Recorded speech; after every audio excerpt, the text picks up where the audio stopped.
Olá, amigos, começando mais um Ponto a Ponto, nossa tarde de sábado, recebendo nosso amigo Mauro Rodrigues. E Mauro veio conversar com a gente hoje sobre um assunto que permeia a vida de todos, que é o sofrimento, né? A gente veio entender um pouquinho na nossa conversa de hoje se a gente nasceu para sofrer, se o sofrimento faz parte da nossa evolução, não é isso, Mauro? Exatamente. Boa tarde a todos. Gostaríamos de agradecer a oportunidade de aqui estarmos e para conversarmos um pouco sobre as nossas condições, a capacidade que nós temos de poder influenciar para melhor a nossa existência. Mauro, comumente se diz que a única certeza que a gente tem é a morte, né? Aí vem a doutrina espírita e diz que não. A única certeza que a gente tem é da evolução, que todos nós vamos evoluir, né? Então, por que ela traz essa certeza para todos nós?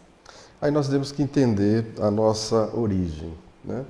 Então, como nós temos a certeza que somos criados pelo nosso Pai, por Deus, e que através então da sua criação, que permeia todo o universo, nós vamos entender que esse universo estabelece então com diretrizes organizadas, estruturadas através de leis, né? E portanto, essas leis que regem todo o universo e portanto todas as nossas existências, ela traça então uma diretriz que conspira para que haja então a prática e o desenvolvimento do bem. Se assim o é, nós vamos entender então que esse é um processo que permite então que todos nós alcancemos então a prática deste bem, seguindo então essas diretrizes que norteiam todo o universo, que são as leis divinas. Da nossa origem então como criaturas de Deus, criadas por Deus, nós estamos inseridos então nesse contexto do entendimento das leis que regem todo o universo, e todas as leis nos levam então à busca da perfeição, à busca da prática do bem. E portanto, nós vamos alcançar então nessa compreensão a gente alcança então essa certeza de que nós estaremos sempre avançando e com todas as oportunidades que a vida vai nos oferecendo e ampliando a nossa capacidade de entender o que nós somos, de onde viemos e para onde a gente vai chegar. A doutrina também nos traz essa informação que a nossa verdadeira vida é a vida espiritual, né? A gente está na Terra propriamente numa passagem, né? Um período, uma experiência. Porém, alguns afirmam, e aí eu vou perguntar a você se realmente com isso, se a única forma que nós temos de evoluir é nessa experiência, nessa passagem pela Terra, ou se em outros planos, na vida espiritual, na nossa verdadeira morada, a gente também evolui. A espiritualidade, indagada por Kardec, demonstra então que a cada um de nós cabe-lhe a oportunidade do seu crescimento. Então nós somos responsáveis pela nossa compreensão, pelo nosso entendimento, né? E portanto, a cada um de nós alcançaremos então a compreensão da nossa existência a partir do esforço que nós fazemos.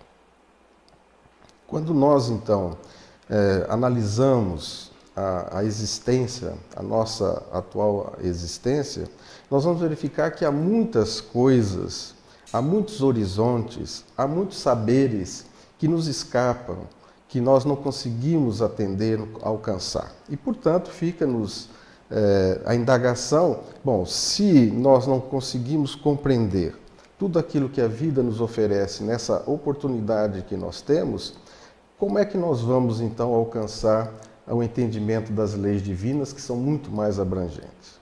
E aí, portanto, cabe-nos entender agora de que essa passagem que a gente tem aqui nessa atual existência, nós vamos entender que ela se perde no tempo, porque ela é extremamente fugaz, muito rápida. Então nós precisamos ampliar o entendimento do que seja a verdadeira vida. Então a vida do que a doutrina nos traz na compreensão é que ela é muito mais do que a vida passageira, transitória da vida nessa existência, nessa oportunidade. E, portanto, nós vamos entender de que existe apenas uma vida, mas que ela pode ter uma experiência, então, em vários momentos, em várias épocas transitórias ou períodos transitórios na vida corporal. E, portanto, a vida originária, a existência definitiva é a vida espiritual, que é a imortalidade da individualidade, do espírito. E, portanto, é essa a verdadeira vida, é a vida espiritual, que oportunamente nós transitamos pela matéria periodicamente em experiências que nos permitem então acumular compreensão, aprendizado na ascensão espiritual que todos nós estamos na fatalidade inseridos para alcançar a plenitude, alcançar o reino de Deus, alcançar a esfera superior, o plano da verdadeira evolução, como Jesus nos propunha, a plenitude da nossa existência, alcançando o reino de Deus ou o reino dos céus. A gente falou inicialmente com relação a essa evolução, isso é uma certeza para todos nós. E você mencionou as leis, né, que regem todo o universo para que propiciem essa evolução. Mas a partir do momento que o indivíduo diz, não, eu estou satisfeito aonde eu cheguei, como eu estou, não quero ir além não, para mim tá bom, eu não quero aprender mais nada, para mim o nível de evolução que eu cheguei me satisfaz. Então, quando existe essa negativa em evoluir, em buscar, né, crescer e melhorar-se continuamente, o que acontece a esse indivíduo? Ele é permitido, evidentemente, né, naquilo que nós entendemos através da doutrina, que é o livre-arbítrio. Então, à medida que você alcança a escala de evolução no reino nominal, você tem então à sua disposição a sua razão, o seu livre-arbítrio, a sua escolha. Então é permitido que quando você exerce então essa liberdade de pensar e agir, que nós chamamos do livre-arbítrio, ele pode fazer as suas escolhas. Então ele pode chegar e dizer que ele não pretende avançar mais, né? Ele pretende não querer evoluir ou não querer alcançar maiores saberes. E lhe é permitido, né? E isso é uma dádiva das leis divinas, das leis do universo, em que nós alcançamos então a condição de poder discernir aquilo que nós desejamos. Então, é perfeitamente compreensível que o ser humano, em determinado momento, ele pode fazer essa ou aquela escolha, inclusive de não querer trabalhar no seu processo evolutivo. Do ponto de vista, então, agora, no geral, o que acontece, né? Então, nós estamos buscando, nesse aprimoramento de todos nós, que no fundo é a compreensão das leis divinas, né?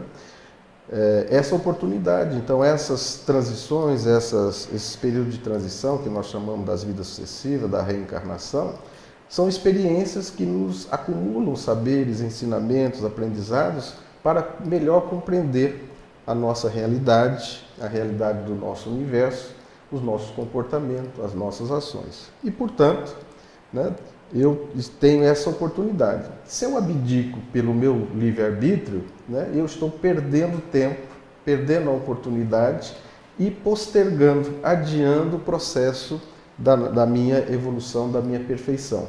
Mas é permitido. Diz os Espíritos que essa escolha ela pode ser exercida até um certo limite.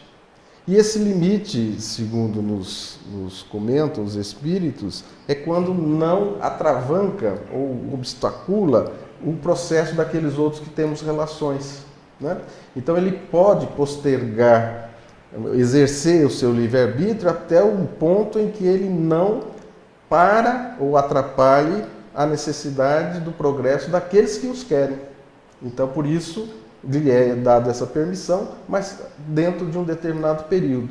É quando nós encontramos também, na literatura espírita, né, aqueles espíritos ainda buscando arraigar sua organização no mundo espiritual, praticando o mal, ele é permitido, mas dentro de um certo limite também, até o ponto que o progresso que é uma das leis divinas, né? Vai avançando, fazendo com que ele seja arrastado por esta dinâmica da lei divina, que é a lei do progresso. Então, esse equilíbrio entre a lei do progresso e o livre-arbítrio, ele tem uma limitação, que é até o ponto em que ele não afete o progresso daquele que os querem.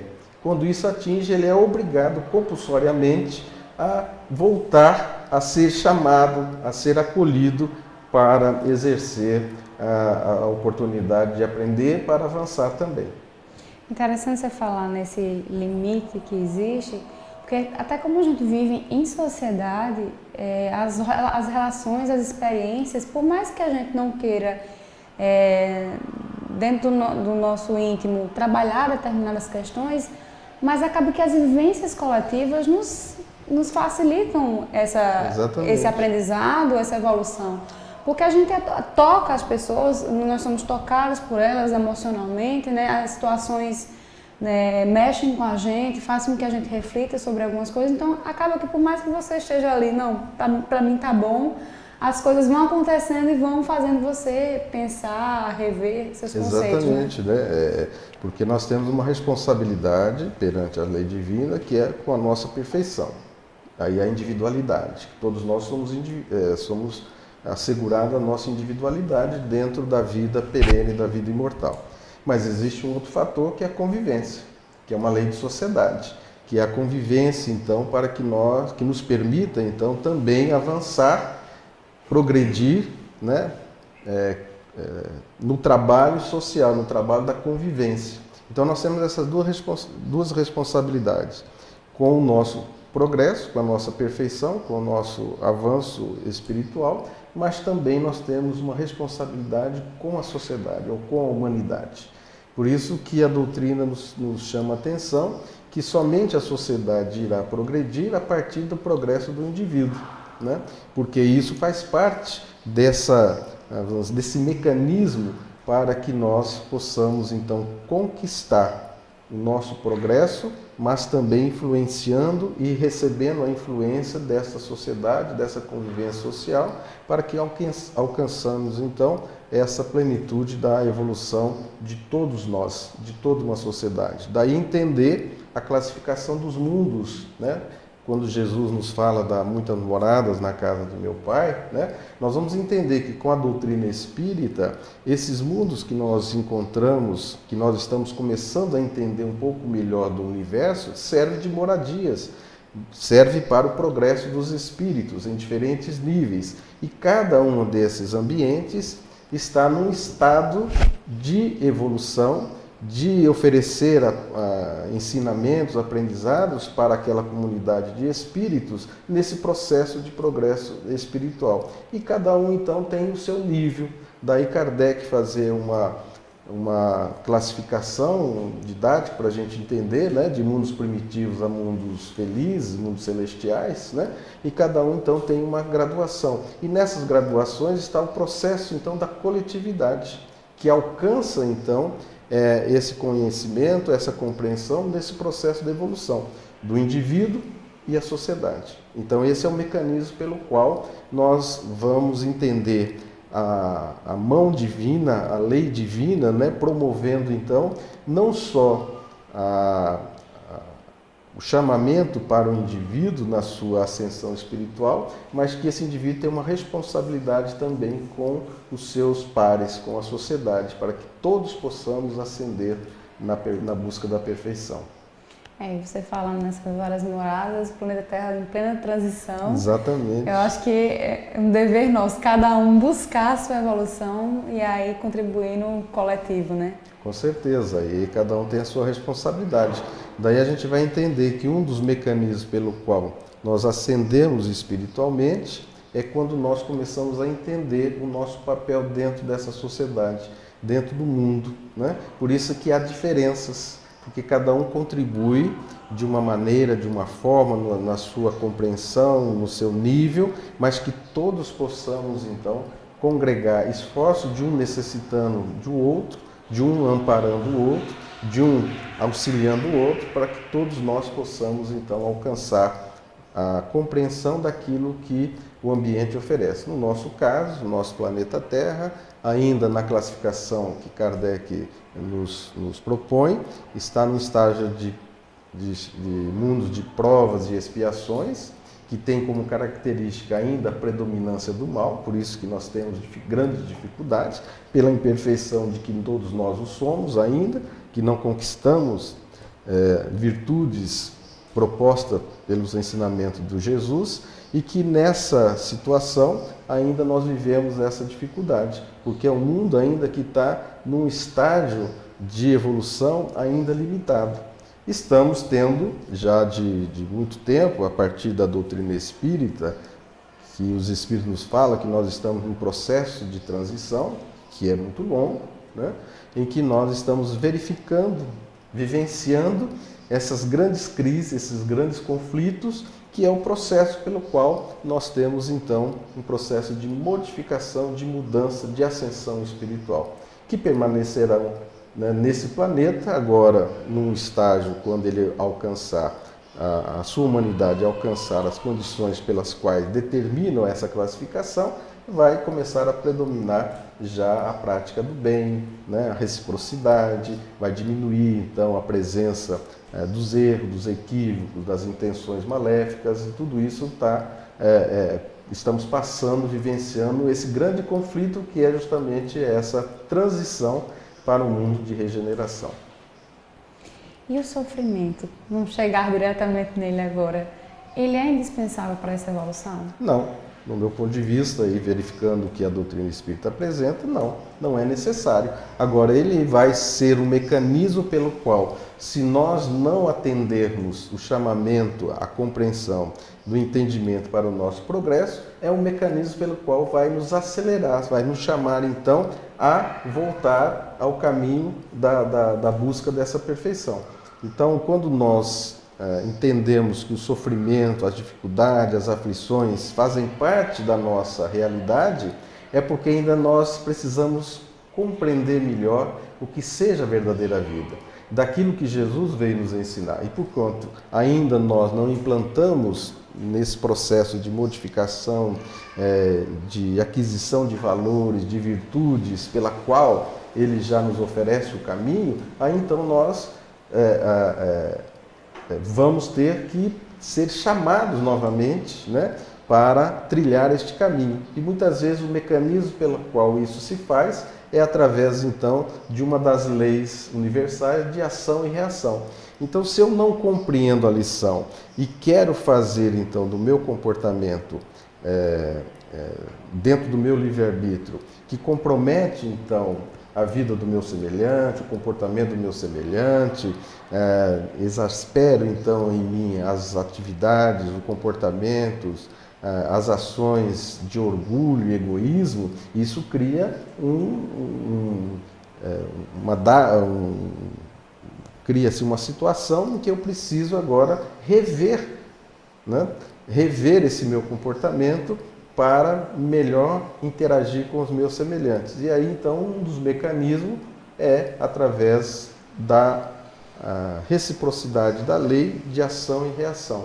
Então, se eu tenho uma ação que está fora, em contrário com as leis divinas, né? Então a justiça divina faz com que eu agora percebo, né, que aquela ação, aquele ato foi equivocado, foi errado, então eu preciso agora arrepender-me daquele erro, compreender o erro e agora trabalhar a reparação.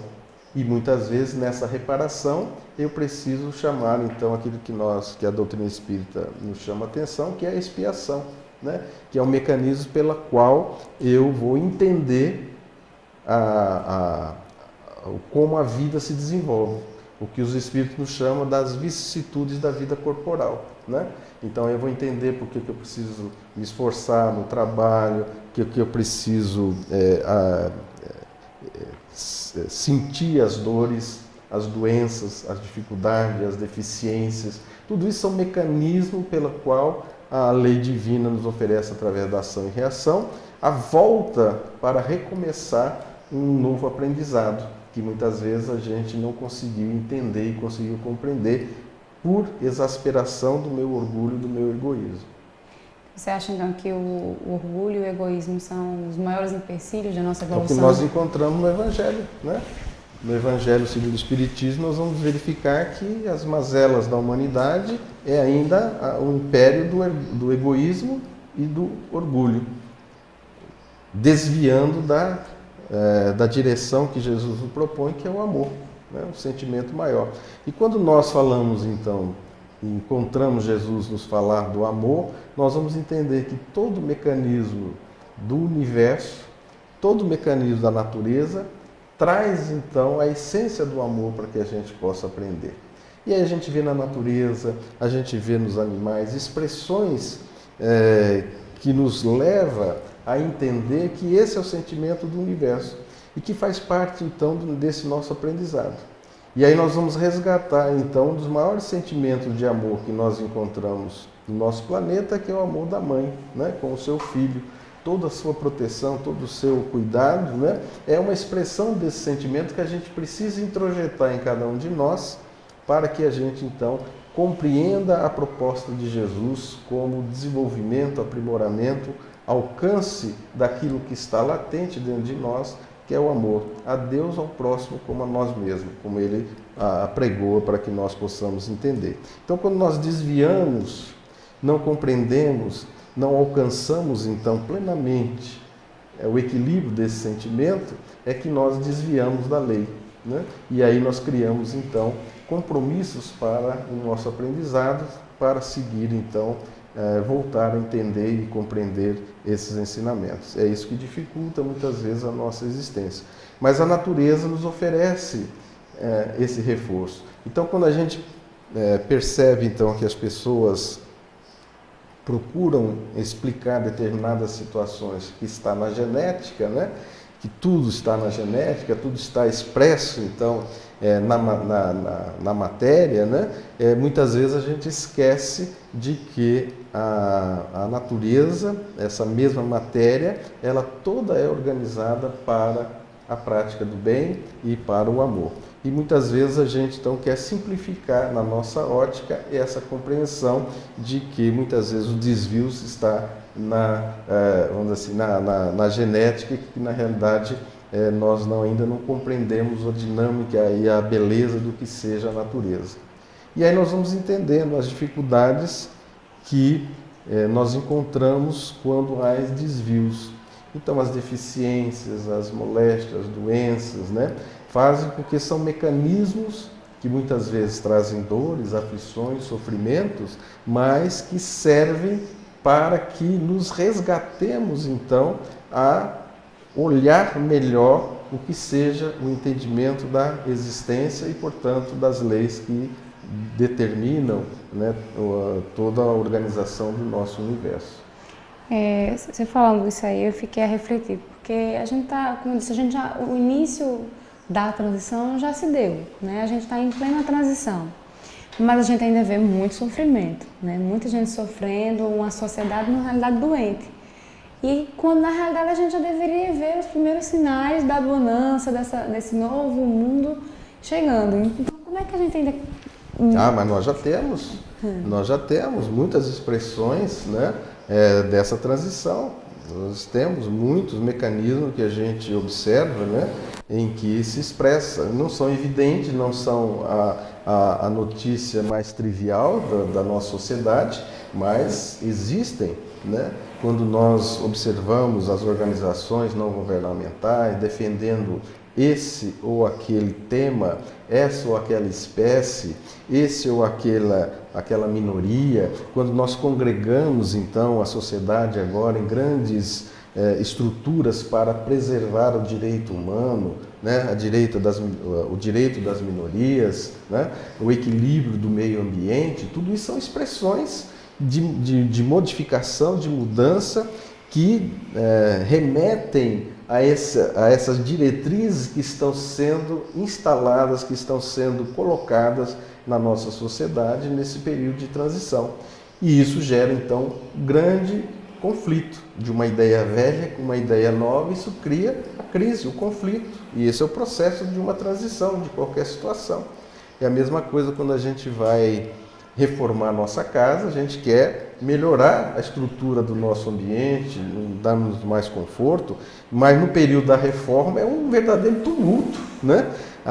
Incomoda todo mundo, né? Suja tudo, dificulta tudo, mas quando depois a gente consegue vencer esse período da transição, da reforma, a gente vai ficar aliviado, vai ficar contente com o novo ambiente que a gente criou. É isso que está acontecendo na sociedade. Então, muitas vezes a gente esquece de ver, né, o grande movimento que a gente encontra nas religiões, amparando os jovens, auxiliando os menores, ajudando os mais idosos, e são expressões que já estão instaladas, já não é novidade. Aquilo que um século atrás, né, era uma coisa esporádica, hoje é muito mais dinâmico, né? Hoje em dia as crianças têm esse mecanismo de trazer essas novas ideias dentro das famílias, né? São sensibilizadas para isso, que é através da compreensão de como nós devemos lidar com o nosso meio ambiente, como nós devemos lidar com as questões da religiosidade. Tudo isso está sendo desenvolvido e que muitas vezes não chegam à primeira página dos jornais. O que chega são as tragédias, as dificuldades.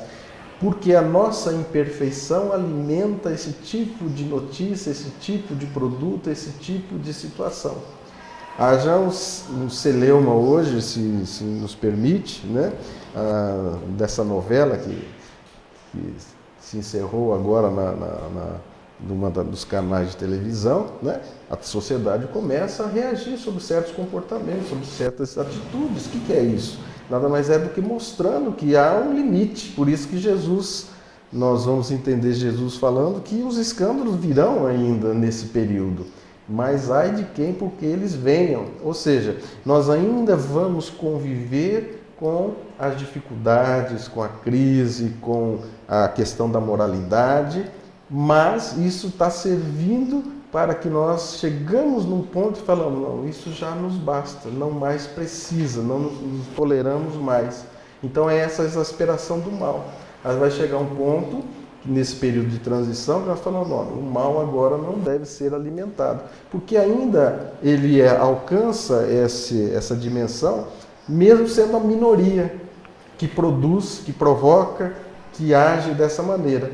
Mas porque nós somos imperfeitos, nós alimentamos ainda na nossa índole desse tipo de comportamento. Por isso que nós vamos entender Jesus falando que os escândalos virão, ainda virão, até o dia que nós falamos, não, agora já basta. Por isso que ele está no processo desse esclarecimento, desse aprendizado. E vai chegar então a essa plenitude que o mal não vai ter mais lugar. E um exemplo muito simples que a gente pode tocar nesse momento, para entender um pouco melhor, é a questão dos fumantes. Até 2 décadas atrás, mais ou menos, né, quem fumava é que dominava o ambiente.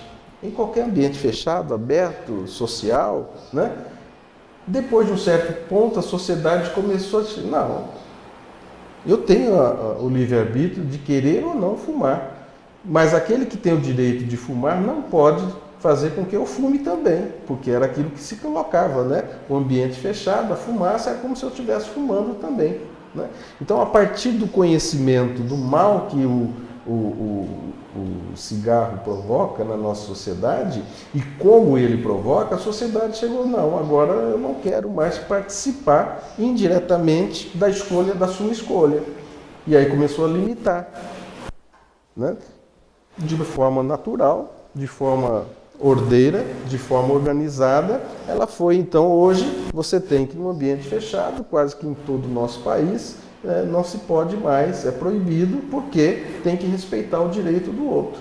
E isso vai se dar também com a prática do mal, né? Ele vai sendo extirpado, vai sendo eliminado a partir do momento que eu não vou conviver mais, não quero conviver mais com o mal. E eu vou dar o exemplo de como deve ser a postura agora na prática do bem.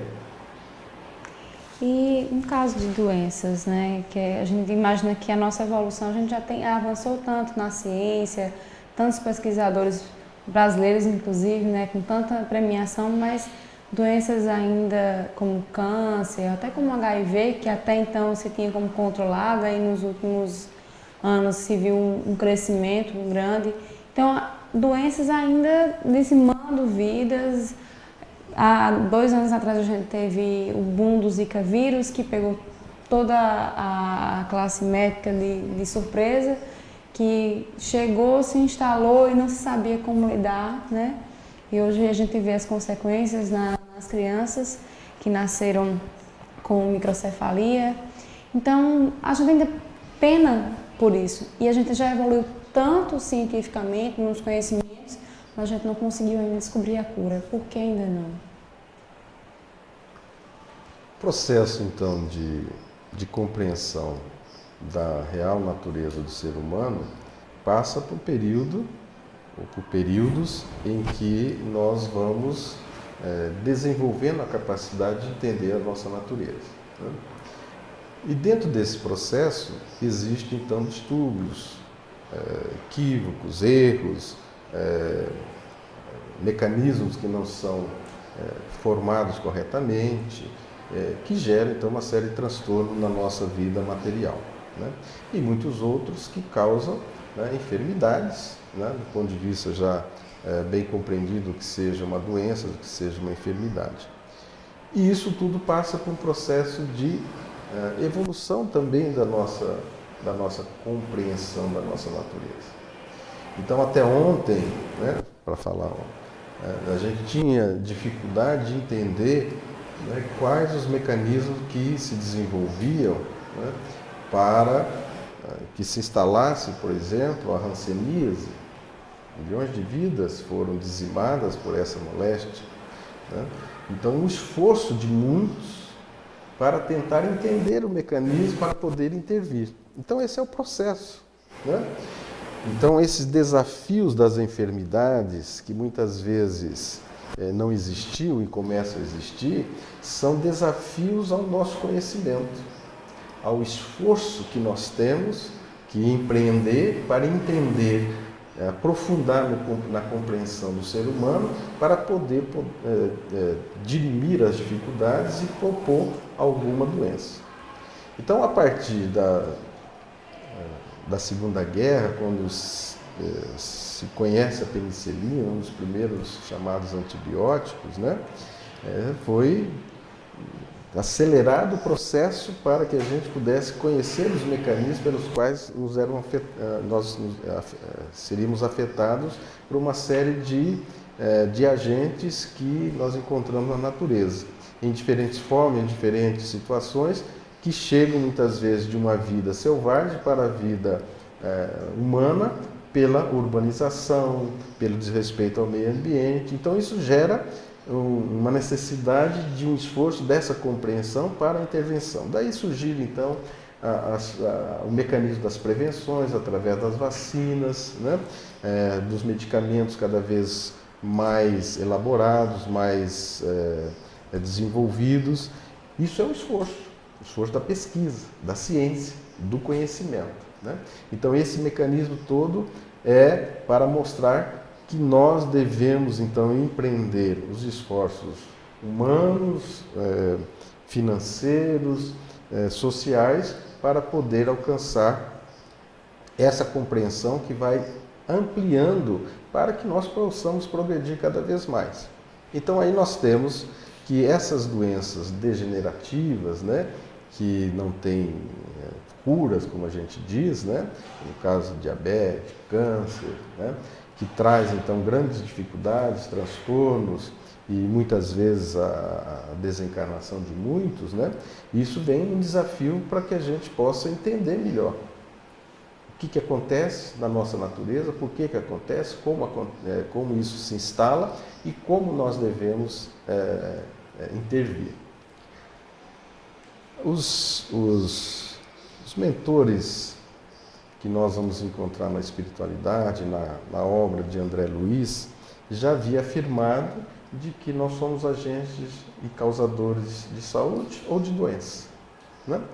Então nós vamos compreender agora que as enfermidades, as doenças, né, do ponto de vista agora da contribuição da doutrina espírita, ela não é só uma questão material da matéria em si, embora se vai trazer dificuldades, vai trazer consequências para o nosso organismo, para o nosso corpo. Mas a verdadeira origem, que é o que está começando a servir de base para que a gente possa ampliar a compreensão da nossa natureza, que é a questão espiritual. Por isso que hoje a gente já tem como definição de uma enfermidade a questão do lado espiritual, ou da nossa natureza espiritual. E já dizia os espíritos, né, de que nós somos os causadores das doenças, ou, se nós mantemos em equilíbrio, nós somos causadores da nossa saúde. E esse é um período de compreensão que vai sendo desenvolvido, de entendimento. E à medida, então, que nós verificamos essas dificuldades, essas enfermidades, exige-se da humanidade para se debruçar como enfrentar, como debelar, o que está acontecendo. Então, é um processo de aprimoramento, né? Quando se instala, então, o vírus do HIV, né, e que, a princípio, então, fora uma instalação, então, de uma contaminação de macacos no ambiente que chegou ao homem, que tudo indica que seja isso, né? Há um grande desafio, mas que estava relacionado com o quê? Com comportamentos, tipo de comportamentos que o homem ainda pratica. E isso alastrou de uma certa forma e que gerou, então, agora uma compreensão de como esse vírus, né, se instala no ser humano e como é que ele pode alcançar toda uma população. A mesma coisa do ebola, né? Então, o esforço do conhecimento humano foi compreender isso. Quando identificou o vírus, estudou o vírus, começou então a verificar que não tem como você evitar. É a mesma coisa no caso da dengue, da chikungunya e da zika vírus. Você não tem como eliminar o agente, que é o mosquito, não é impossível. Então, o que você tem que fazer? Prevenções. Nessa prevenção, criar barreiras. Quais as barreiras? É o cuidado social, é a ação de cada um. Não há governo que vai conseguir evitar que esses vírus cheguem à humanidade, a não ser quando cada um tiver o seu papel para não criar o foco da procriação do Aedes aegypti. Então, o que é isso? A não ser o chamamento de uma ação social, de uma ação coletiva, de uma responsabilidade coletiva. É isso que a humanidade, que a sociedade brasileira tem que compreender, que não basta jogar a culpa ao governo, exigir do governo, se quando a grande maioria dessa situação e o agravamento dessas enfermidades passa pela responsabilidade social, pela responsabilidade de cada um, de não deixar água acumulada, deixar sua caixa d'água fechada, de verificar a sua calha na sua casa, né? E de fazer esse trabalho no seu ambiente para evitar que isso ocorra. Então é um esforço de aprendizado em todas elas. Em todas as doenças e enfermidades é um esforço de alguns que têm a capacidade de poder, com o seu conhecimento, com o seu esforço, trabalhar no entendimento do que seja esse mecanismo e como intervir, mas, por outro lado, exige também que não só esses, e nem só deixar em nível de governo, mas também que toda a sociedade esteja envolvida naquilo que lhe compete como ação benéfica para si e para os outros. Então aí a gente vê o mecanismo então, de como nós devemos compreender a dimensão da vida, que é muito maior do que a minha existência em si, com as minhas dificuldades, com as minhas moléstias, com as minhas enfermidades. Mas ela passa agora por um entendimento muito mais amplo. Esse é o princípio de equilíbrio, esse é o princípio então de saúde que nós vamos conquistando à medida que nós vamos nos compreendendo. Isso não nos isenta dos compromissos já assumidos, que muitas vezes estão lá marcados de acordo com o que os Espíritos nos trazem, né? Os compromissos de nossas existências, que nós optamos por um mecanismo natural de que se instalem então determinadas doenças naquele processo de aprimoramento que eu marco então, ou esteja marcado no meu perispírito e que numa próxima reencarnação ela vai se manifestar no corpo, nessa interação espírito e corpo através do perispírito, e vai se instalar então este mecanismo como forma de regeneração. Então o processo é de oportunidade para melhora, de regeneração, como nós vamos encontrar no processo da reencarnação, que é dado uma nova oportunidade para que você possa postular situações de conflito, dificuldades, de aflições, de dores, né? Mas que isso tem um mecanismo da regeneração do ser imortal, que é o espírito. Você falou bem aí dessas doenças que nós não conseguimos ainda a cura. Tem um dedo muito social aí, né? Uma parcela social dos nossos comportamentos, naqueles nossos velhos hábitos inconsequentes que a gente não consegue se libertar. Mas no caso de doenças, a exemplo do autismo, por exemplo, que a criança já vem, não é um hábito social, né? Um descuido que lhe deu aquela doença, aquele transtorno. Ela já vem com aquilo ali. E hoje, é claro que com os estudos, com as pesquisas, a gente vê também a força das próprias mães nessas crianças que vêm buscando melhores condições de vida, inclusão social. A gente vê que é um sofrimento muito grande. Né? Viver numa sociedade que não a recebe, não está pronta para conviver com as suas limitações. Aí a pergunta que eu faço é, essas doenças são... esse sofrimento que passam, elas são uma oportunidade, né, de evoluir, ou elas são, digamos, eu não gosto da palavra castigo porque a gente traz uma visão de Deus muito deturpada, mas que seja uma consequência daquelas escolhas que nós fizemos anteriormente. E a gente precisa fazer uma reflexão, então, por que Deus, que é o nosso Pai, Criador de todas as coisas, né, justo, bom, né, permite que haja deficiência na natureza e no ser humano, consequentemente. Esse olhar, esse entendimento é que nos exige, né, esse esforço para entender por que há o sofrimento. Né? Então, quando a gente entende que o mecanismo, muitas vezes, do aprendizado tem que passar por essas situações de verdadeiras dificuldades, a gente vai ter que fazer um esforço para entender o mecanismo pelo qual a misericórdia de Deus nos oferece. Então, quando a gente pega de todas as ordens as deficiências, né, e aí inclui o autismo com uma expressão mais recente, de entendimento mais recente, né, isso traz então agora um compromisso do indivíduo que passa por aquela deficiência e principalmente da família e da sociedade.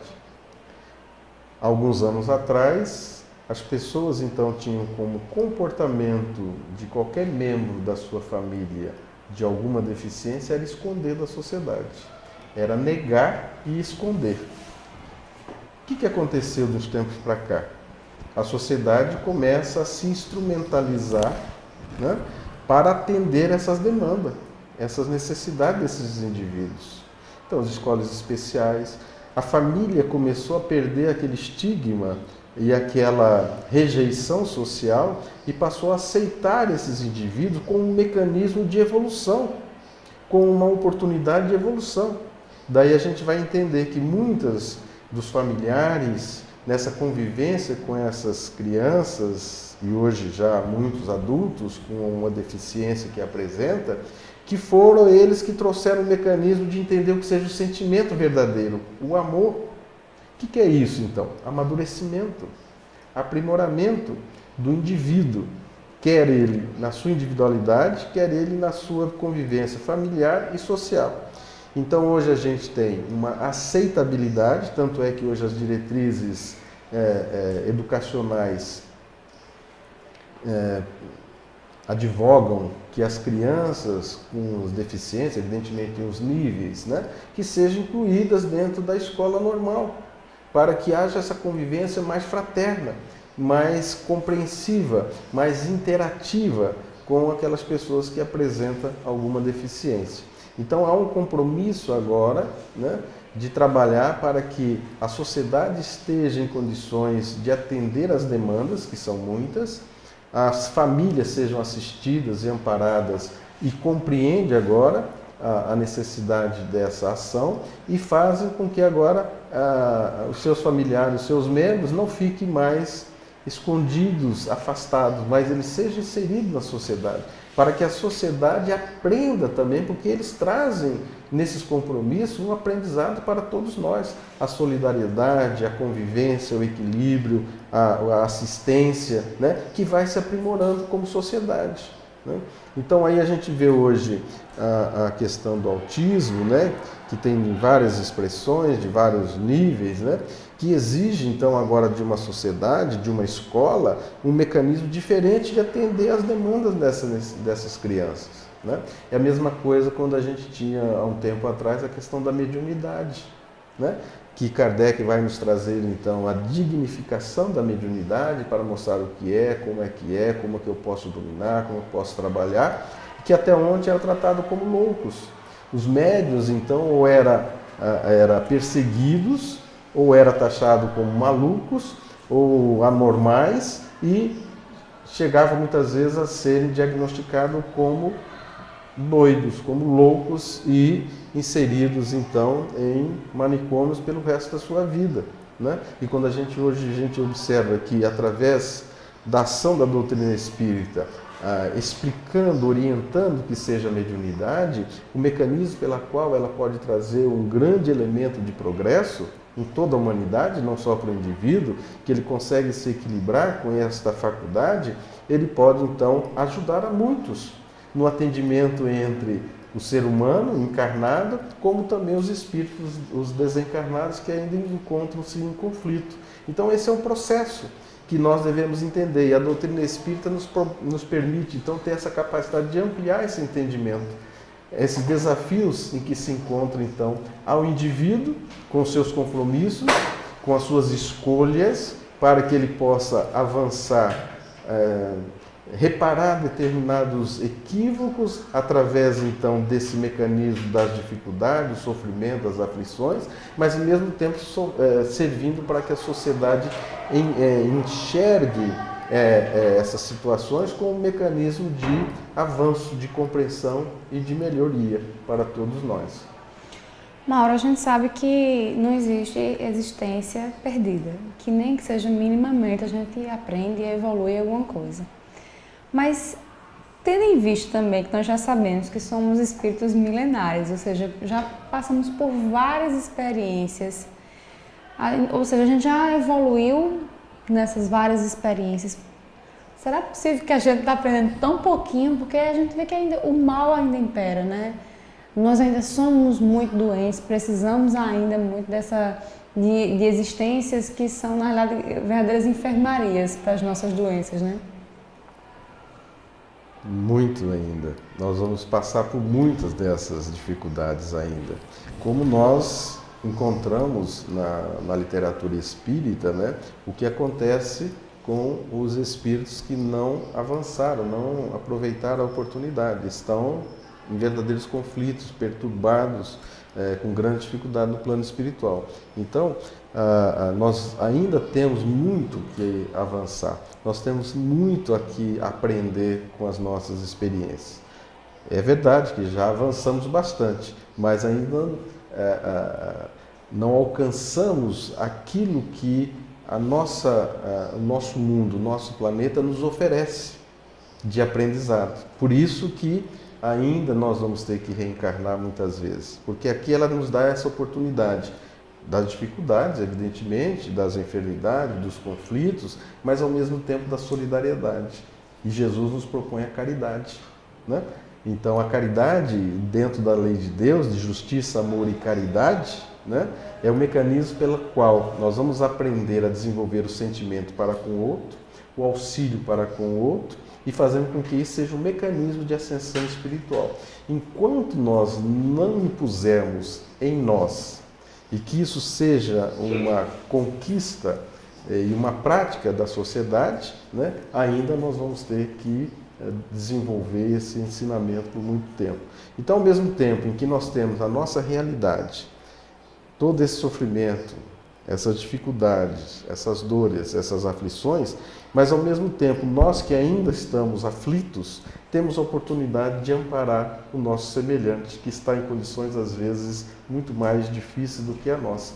Então esse é o mecanismo pela qual a lei de Deus, através da sua justiça e misericórdia, nos propõe então esse mecanismo de poder, ainda na busca de compreensão, de entendimento, ao mesmo tempo já ter a prática ao seu lado.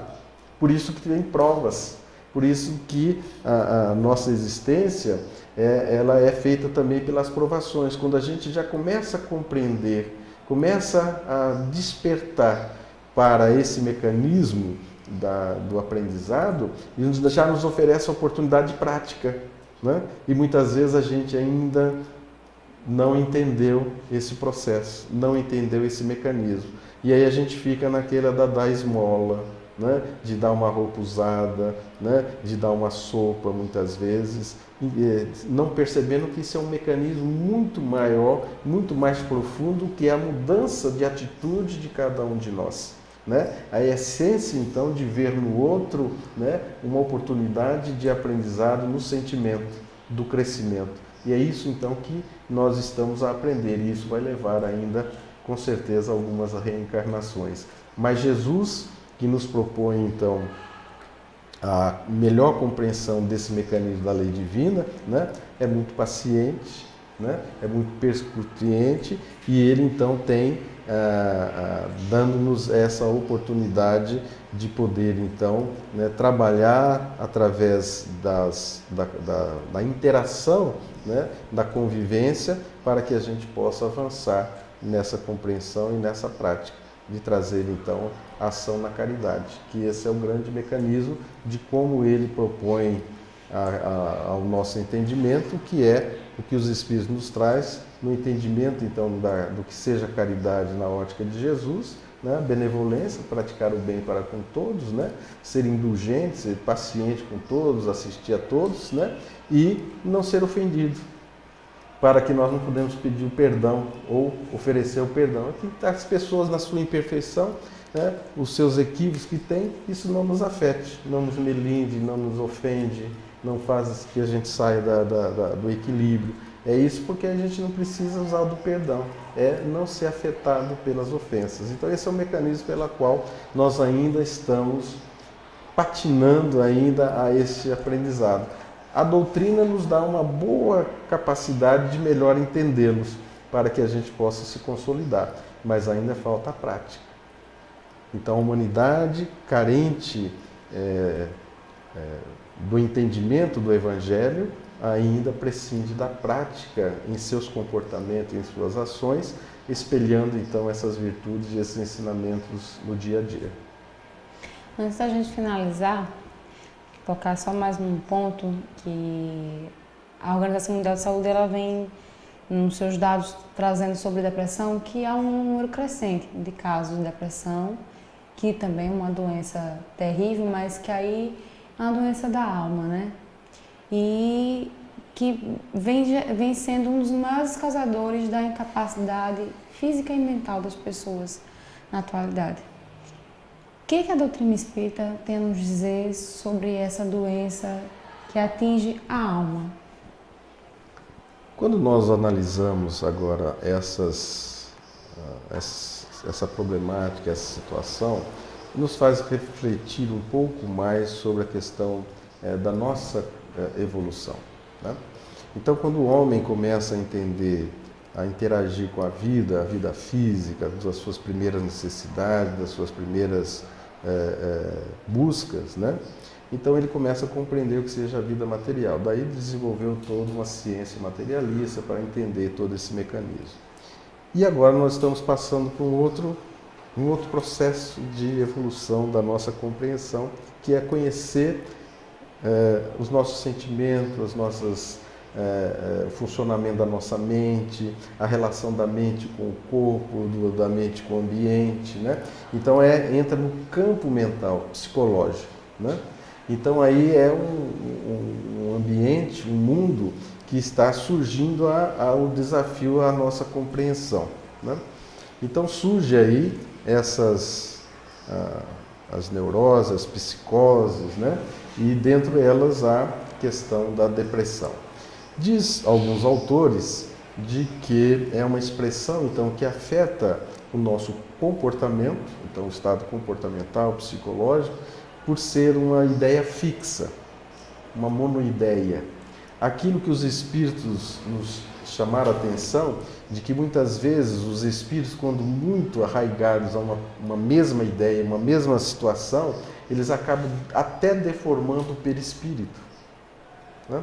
E agora no comportamento humano a gente vê então que isso expressa então uma ideia que eu não consigo dominar, uma ideia fixa que eu não consigo sair desse mecanismo, e principalmente aí se expressa a ideia de culpa, de erros cometidos e que eu então sinto como se eu fosse o responsável e eu não consigo sair dessa situação. Isso cria então uma dependência mental que afeta o meu comportamento. E isso cria então uma das psicoses que a gente tem aí, a depressão. Então diz alguns autores que isso vem originário então de uma ideia de culpa, de uma ideia que eu não consigo trabalhar, sair, superar no meu comportamento. Então isso cria uma dependência e que acaba causando um mal muito grande ao ser humano, né? E aí volta também a sociedade, a família, né? Que é a primeira afetada nesse processo socialmente, né? Mas que exige da sociedade agora um olhar, uma compreensão do que seja. Por isso que no processo da emancipação então do espírito, né? No progresso efetivo do espírito, ele tem que entender os erros que cometeu, os equívocos que cometeu. Então isso cria um mecanismo então que ele olha e se arrepende de ter feito, não queria ter feito, né? Mas não basta esse olhar de arrependimento, né? Qual é o mecanismo que eu faço para não repeti-lo, né? Então eu vou fazer uma reflexão sobre eles e vou agora ter a oportunidade e a necessidade de reparar, né? Então muitas vezes isso agora, no ponto de vista psicológico, então se eu não consigo sair daquela ideia, né, eu vou acabar sendo cooptado por esta ideia, por essa forma de não conseguir superar. Então é onde entra a possibilidade então agora de eu buscar qual é a reparação que eu tenho que fazer. E esse é o mecanismo que a gente está a aprender ainda, que a gente está a buscar quais seriam as melhores saídas, porque aí agora acaba sendo individual, não é mais coletivo, né? Então a cada um essa introspecção e esse momento de culpa é muito particular, e daí a dificuldade de poder então sanar, diminuir, aliviar as dores dessa dificuldade. Então é uma doença que graça hoje, porque está no campo agora do entendimento do que seja o comportamento do ser humano, né? E que a doutrina então contribui muito para esclarecer essa situação e oferece oportunidades através então do evangelizar-se, moralizar-se, um mecanismo pelo qual se pode diminuir a sua incidência. Mas de toda sorte é o momento de avanço nessa compreensão, nesse campo que nós temos aí Joana de Ângeles, né, na psicografia de Divaldo Pereira Franco, contribuindo muito celeramente com uma série de obras para demonstrar a nossa capacidade desse amadurecimento psicológico, né, de dinamizar então a nossa capacidade do nosso comportamento mental, agilizar-se, desenvolver-se para o mecanismo daquilo que os espíritos começaram a dizer, o mecanismo do sofrimento, para evitar, e o mecanismo pela qual nós podemos desenvolver o nosso equilíbrio, a nossa harmonia, ou seja, através da nossa mente, a gente consegue dinamizar a saúde ou a desgraça ou a doença, como nós chamamos, né? Então está tudo no espírito, na mente. É desenvolver agora essa capacidade deste equilíbrio naquilo que nós encontramos lá no Livro dos Espíritos, já falando e chamando a atenção, conhece-te a ti mesmo. Esse é o mergulho que nós devemos fazer. E vendo então aonde nós precisamos trabalhar em cada um de nós para diminuir o sofrimento, as aflições e trabalhar para o reequilíbrio das nossas ações. E a doutrina nos oferece este caminho através então desses ensinamentos e resgata então o caminho da moralidade, que é o Evangelho de Jesus. Essa é a nossa compreensão. Mauro, muito obrigada por mais essa participação, por sua colaboração sempre aqui conosco. Vocês de casa por terem nos acompanhado. Só lembrando a todos que nos assistem aí pelo Brasil e pelo mundo que a Paraíba não está em horário de verão e o programa Ponto a Ponto é transmitido todos os sábados às 16 horas, horário local da Paraíba, tá? Para você que tem horário de verão, a partir das 17 horas. E só lembrando a todos vocês que ainda não fizeram sua inscrição para o 7º Congresso Espírita Paraibano, vai ser de 5 a 7 de janeiro de 2018 e vai ser um grande encontro de grandes oradores espíritas para falar da grandeza da vida. Então fica o nosso convite a todos vocês para saber como fazer parte desse grande evento. Basta acessar o nosso site, o fepb.org.br, e lá vem explicando tudo. É um convite imperdível, vai ser um evento maravilhoso e comecinho do ano, né? Primeiro congresso do ano, para começar o ano bem e inspirado para viver a vida da melhor forma, né, Mauro? Com certeza. Então, um grande abraço a todos vocês. Até o nosso próximo Ponto a Ponto no sábado que vem. Até lá!